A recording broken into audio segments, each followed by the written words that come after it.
topic of our presentation is robotic odor source localization using vision and olfaction sensing. I am Sanjay Hassan and my thesis supervisor was Dr. Vinchalmani. So the outline of our thesis is we have four different parts. First, we will start with robotic odor source localization and then introduction. So we humans and in general all animals perceive the world with different sensors, different senses. We can see and hear, touch, smell the world around us, and the senses help us to gather information about the outside environment so that we can take decisions and act in the environment. So similarly, we can pair different sensors with robot so that robot can also gather information about the environment and act on the environment. So for example, a car can have cameras and LiDAR sensors so that it can detect other vehicles around it. However, compared to other sensing abilities, olfaction has not been studied a lot in robotics research. So olfaction is a very important sensing modality. So for example, different species use olfaction for life essential activities like foraging and hunting, etc. And we can actually try to make a robot have similar capabilities. So odor source localization is the technology that allows robots to have olfactory ability. So for example, we can pair up chemical and odor detecting sensor with a mobile robot, and it will help the robot to trace a odor source. So odor source localization has a wide variety of applications. It can be used to replace humans in dangerous situations where we need to find a odor source like a gas leak. It can be used to monitor wildfires. It can be used to find hydrothermal vents in underwater, and it can also be used to find unexploded mines. So to correctly find the odor source, it's very important to have a navigation algorithm, and traditionally there has been three main classes of a navigation algorithm in odor source localization research. First of all, we have chemotaxis. So in chemotaxis, the main idea is that we only use chemical sensing to find the odor source. So for example, we can think of a system where a robot has chemical sensors in its north and south direction, and whichever direction has higher concentration, chemical concentration, the robot will simply move in that way. Then we have odor-gated anemotaxis. So here we are trying to get information from two main data sources. We measure chemical and we measure airflow. So the assumption here is that air carries chemical with it. So if the robot finds sufficient chemical in the air, if it moves upwind, then it should approach the odor source. So for example, we have image of a moth-inspired navigation algorithm. And finally, we have engineering-based methods. So these methods use probability theory and other mathematical models to generate a probability map of where the odor source might be. However, most of the studies that has been done in RSL usually only validate the algorithms with simulated data, but we know that it's important to validate the algorithm in real world data because there is often a gap between simulation and real world environment. So our research objective was to design a entire robotic system and robotic platform so that we can test our algorithms, robotic odor source algorithms in real world settings. So for example, we have a robotic platform with different sensors that can sense both olfactory and vision data. Then we'll discuss three different types of algorithm today that makes the decision, and the decision is then used to calculate robot heading, and the robot heading is executed by the robot in our real world, and this cycle repeats until the robot finds the odor source. So now we'll start the olfaction sensing based RSL algorithm. So moth-inspired navigation algorithm is a traditional olfactory-based odor source localization algorithm. It has three main phases. First, the robot tries to find plume in the environment. If the robot finds sufficient chemical concentration in the environment, then it means that there is probably a odor source in the environment. So the robot switches to phase 2, that is plume tracing. In plume tracing mode, it follows moth-inspired navigation behaviors in order to move closer to the odor source. So moth-inspired navigation behavior has two behaviors. First of all, of search.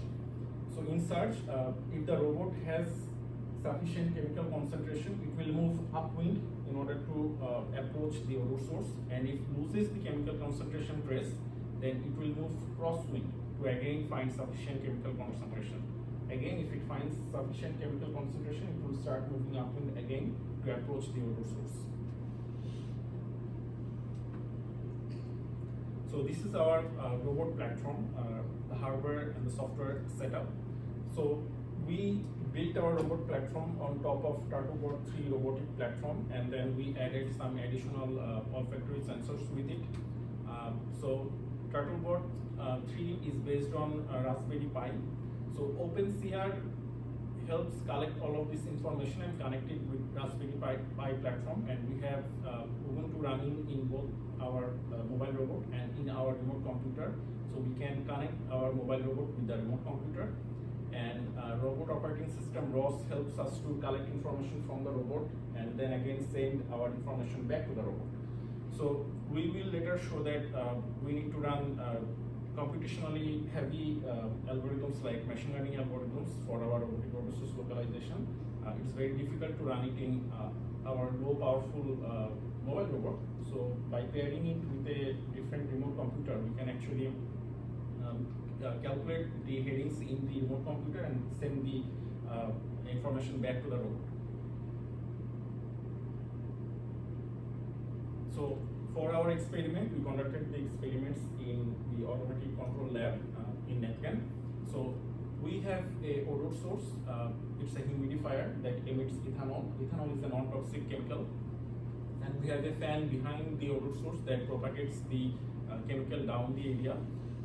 In our search area, we typically initiate the robot in a further distance from the search area, and the robot or the search agent now must navigate to the odor source.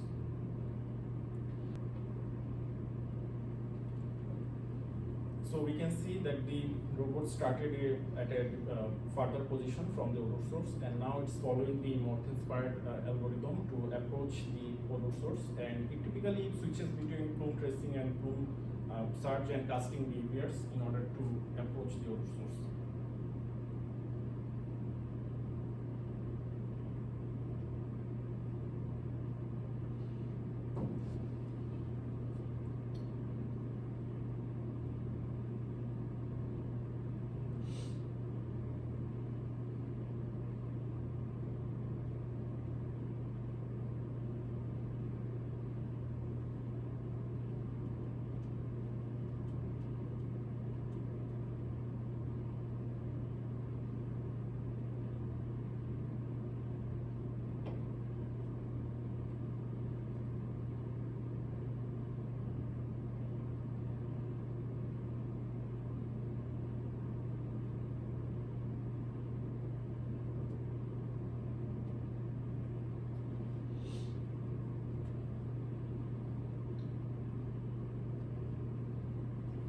It was very exciting.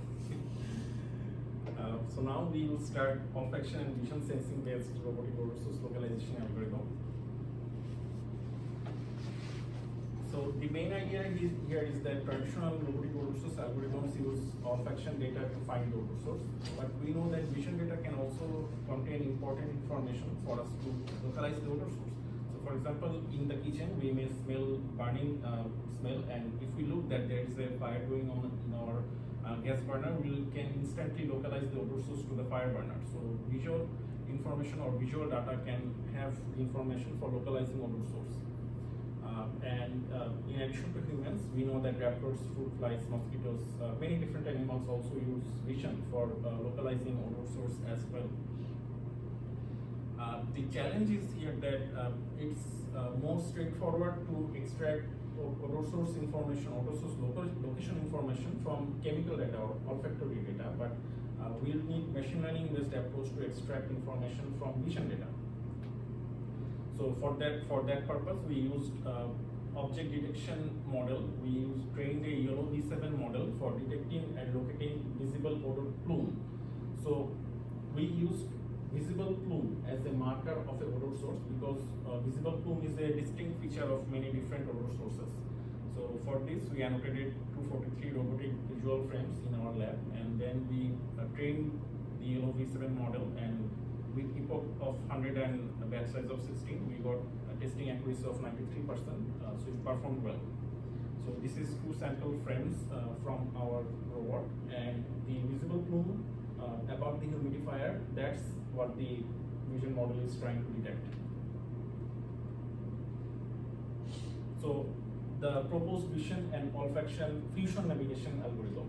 So we have some different behaviors in our algorithm. First of all, we have added a obstacle avoidance behavior.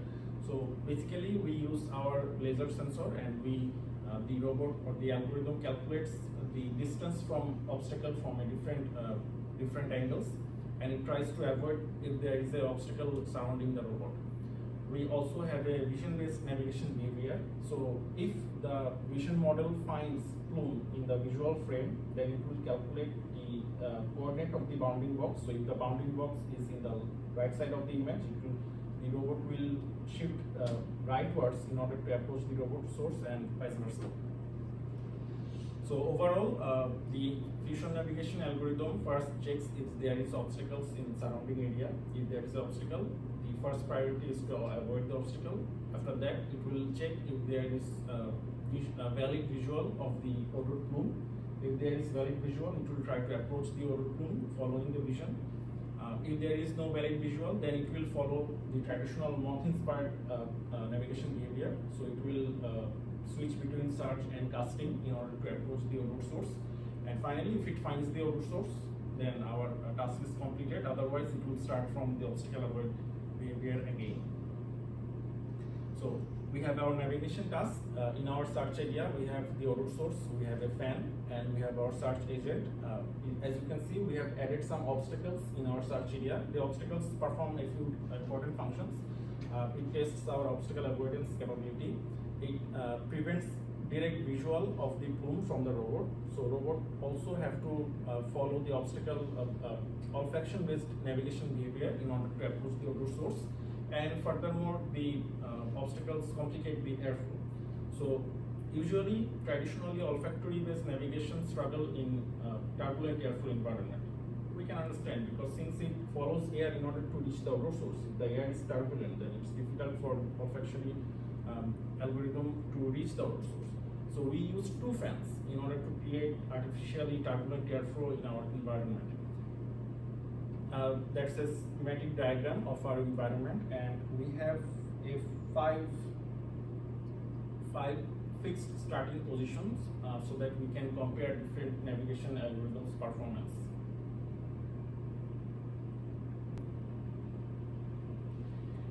So this is a trial run of our fusion navigation algorithm. So at the start, the robot usually follows plume finding behavior in order to find chemical trace in the environment. Right now, the robot is facing an obstacle, so it will switch back to obstacle avoidance behavior and try to avoid the obstacle.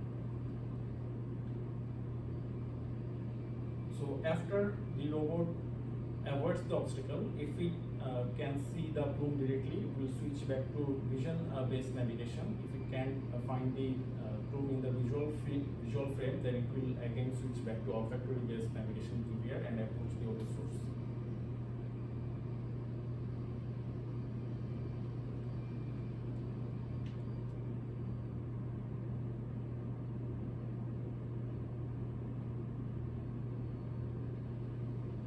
So now it's facing another obstacle again. So it will again switch back to obstacle-based navigation behavior and avoid that obstacle. And once it manages to avoid the obstacle, it will again switch back to olfactory-based navigation, or since the robot is close to the odor source, it's probably following vision-based navigation behavior in order to approach the odor source.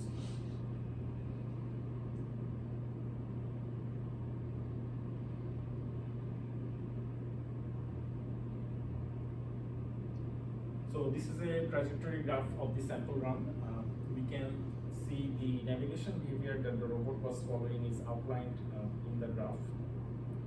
So we have in out, these are for olfactory search and casting behaviors. We have vision-based behavior and obstacle avoidance behavior. So the robot started with olfactory behavior, then it avoided the obstacle, and then it followed vision-based navigation behavior, and then it again followed obstacle avoid behavior, and finally it used vision to reach the final odor source. So this is the experiment results. We ran three different types of navigation algorithm. So we used a olfaction only navigation algorithm. So this is a typical moth-inspired algorithm. We used a vision-based navigation algorithm. So in this algorithm, the robot only used vision sensing in order to approach the odor source. And finally, we have our proposed vision and olfaction navigation algorithm. We ran the tests in two different airflow environment, in a laminar airflow environment and a turbulent airflow environment, and we have 5 fixed starting position for the 3 different algorithms. As we will see that olfactory only navigation algorithm performed well in laminar airflow environment, but it struggled in turbulent airflow environment. Vision only navigation algorithm did not perform well in any of those airflow environments, but our proposed vision and olfaction fusion navigation algorithm performed well in both laminar and turbulent airflow environments. So this is the trajectory graph. We have the olfaction only algorithm in laminar airflow environment. So this is a typical moth-inspired algorithm, and we can see that from all the 5 different points, it managed to reach the odor source. Vision only navigation algorithm did not perform well even in laminar airflow environment, but our proposed vision and olfaction fusion navigation algorithm also performed well, and it reached the final odor source in all of these cases from all the starting positions. However, in turbulent airflow experiment, the traditional olfaction only algorithm struggled, so it had to move a lot, and sometimes it failed to reach the odor source.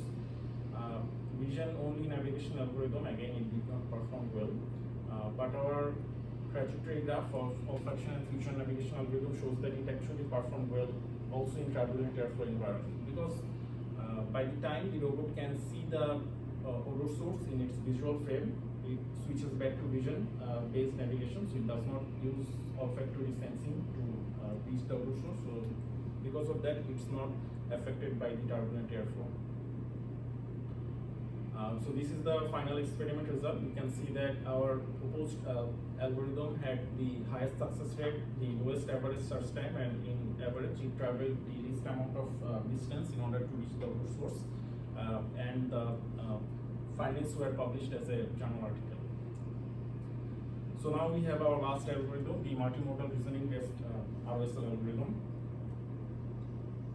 So in our fusion navigation algorithm, we use the plume as a odor source marker, and if there was visible plume in the visual frame, then the robot can get information about the odor source and it will approach that. But if there is no plume in the visual frame, then there is no visual information from the robot. But we know that even if we cannot see the actual odor source, we can still get information about the odor source from the visual frame. So for example, if I can smell pizza, I can narrow down my search area to a pizza store even if I cannot directly see the pizza. But this understanding of the environment and the reasoning capability is very difficult to implement in a supervised learning based system. It can be done with reinforcement learning, but then again reinforcement learning needs a very high fidelity environment for simulation, and it also requires a lot of training. So our solution was to use the semantic reasoning capability of multimodal large language models. So we know that large language models are trained with a lot of textual data, and in case of multimodal large language models, they use both visual, audio, etc. and textual data for training them. So for example, this is the training schematic diagram of clip model. It is trained in a way so that the clip model reduces the difference between similar image and contextual text.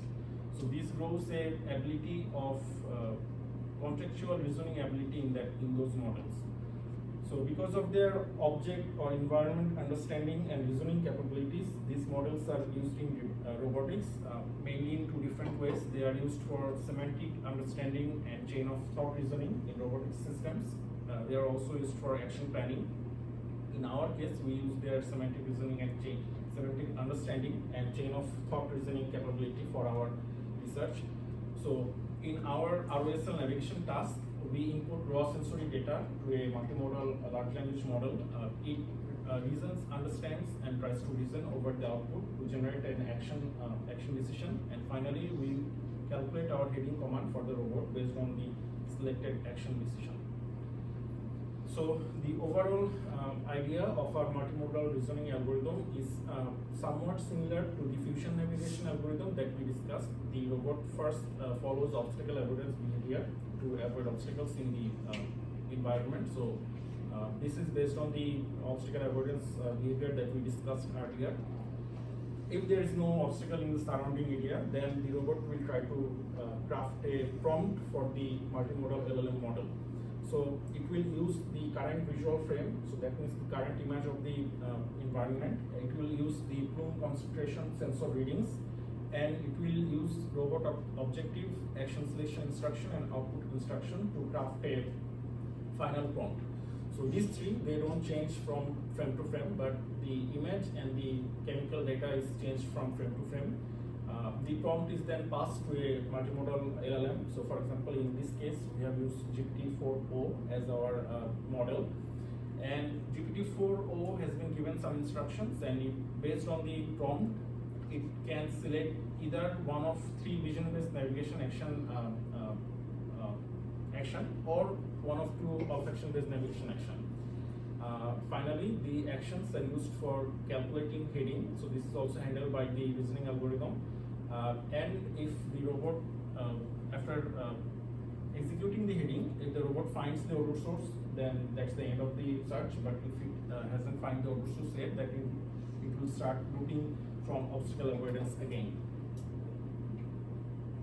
So this is the fixed part of our prompt. We have a task that is to determine the best direction for a mobile robot to find the odor source. We have the input image and input data, so these two are changed from frame to frame.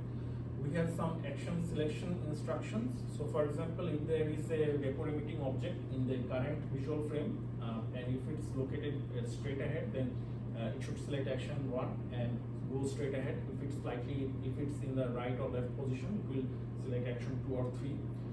If there is no object that can emit plume in the vision, then it will select either upwind or crosswind navigation behavior. So these two are olfactory based, and these three actions are vision based. And finally, there is two more output instruction. So if there is a visible odor source in the image, output 1 of action 1 to 3, otherwise output 4 or 5. When we actually implement the prompt in our robot, there is an additional output instruction for only outputting the number without any reasoning text. So these are some examples of output from GPT-4o model.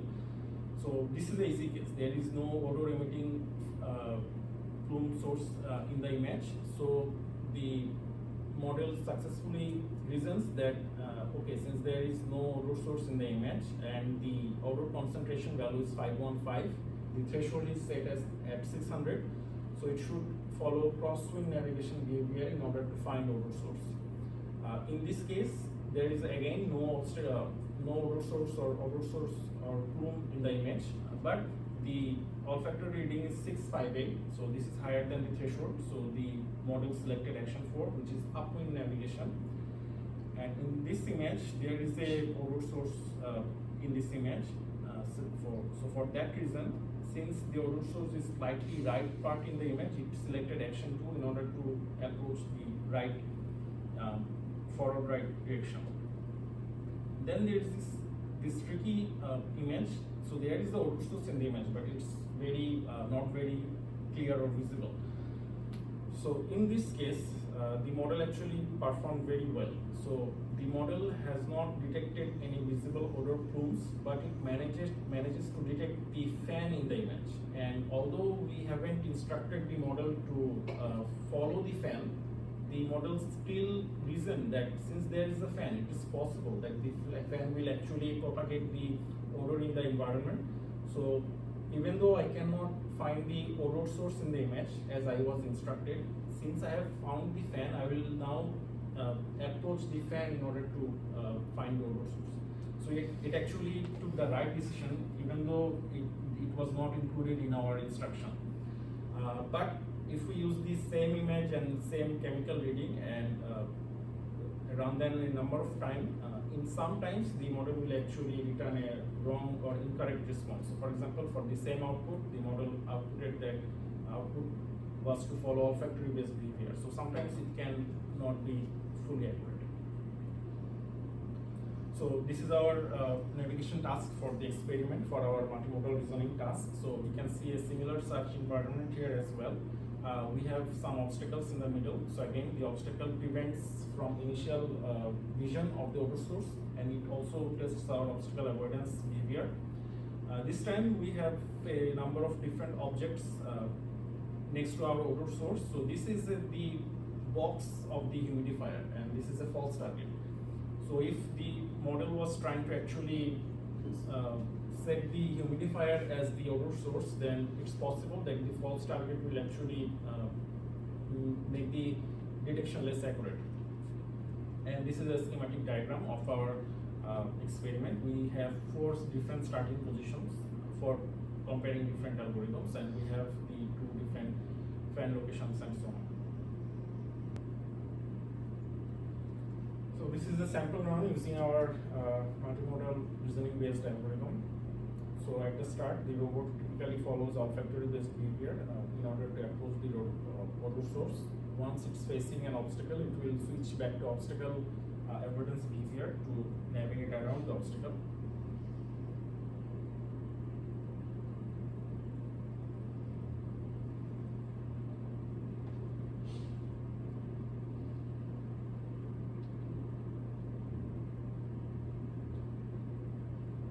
And finally, as it manages to avoid the obstacle, it will typically, since it's getting closer and closer to the odor source, it will typically switch back to vision-based navigation and then approach the odor source. So in fusion algorithm, the data was processed analytically, but in this case, we are collecting the sensor information and we are using GPT-4o model API to send the prompt to the model, and then the model is returning action IDs to us, and we are using those action IDs to calculate the robot heading commands.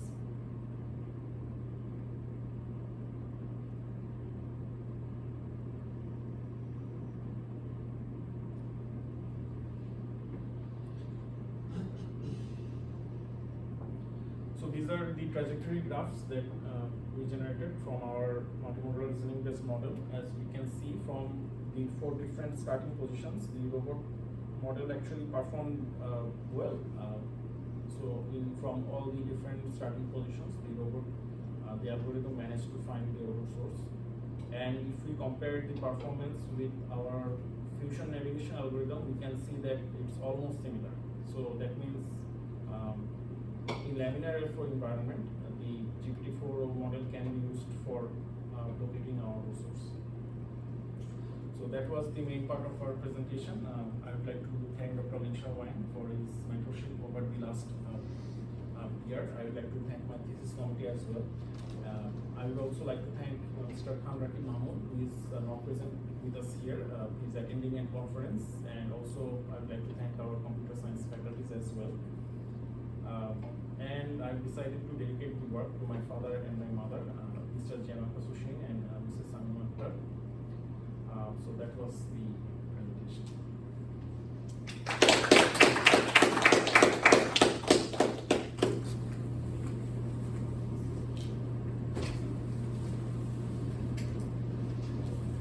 Audience, do you have any questions? So can you just explain me how in GPT-4, how are you using the olfactory functions? Because I've only seen the vision-based images prompts. How are you prompting the chemical ones? So we are getting the concentration data from our sensor, and we directly embed the sensor data with our overall prompt. So if the robot has the visual of the odor source, then it will follow vision-based navigation. But if it can detect the odor source in the image, then it will again check the odor sensor data. So if the chemical concentration is less than a fixed threshold, that means there is not sufficient chemical in the surrounding area. So it will switch to cross-swing navigation in order to find chemical. if the current chemical reading is above the threshold, it will move upwind. So the upwind and crosswind decision is taken by the GPT-4 model. So in this case, you used ethanol Yeah. as a chemical. So is it applicable for other chemicals like methane or propane-like gas? So is it applicable for other gases as well? Yeah, the reason we use ethanol is because it's non-toxic. So since we are also present in the lab room, we use a chemical that is not toxic, and ethanol is also commonly used in other odor source localization experiment as well. So that's why we chose this chemical. But if we have the sensor for detecting any different chemical, yes, it's also possible to other chemicals as well.